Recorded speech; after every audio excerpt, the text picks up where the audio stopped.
Welcome to the Crochet Crowd. I'm your host Mikey. Today we're going to do a stitch along, and this is part 1, and this is the Crochet Simply Me top.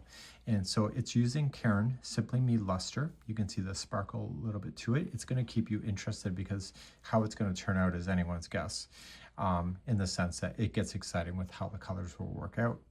It's available in 2 sizes. We have small and large. I'm going to do the large on camera with you today because I'm going to make this for myself. The large size only requires 4 balls, like you see, and the small size is 3 balls.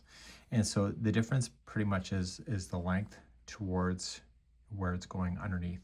Okay, so if you want a shorter version, the small version, you can see it's more tucked up underneath her.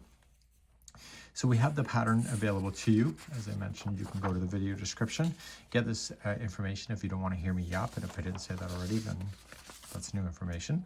And we're just going to work piece by piece in order to do this. So we're going to start with doing the sleeves, and then we're going to do the neck, and then the body. So as we begin this, when there's information that is changed over, so you'll see that there's color coded. If you're color blind, this is small, this is large. And in the instruction, when there's a difference, it says, for example, sleeves are approximately such and such wide. The first number is small and the second number is large. And so you'll follow the information depending on what size that you would like to do. We'll be using a 5mm size H crochet hook today, and with our Caron Simply Me luster, and we're going to begin our journey. So let's do that, and I'll see you in the next video as we kick this off together.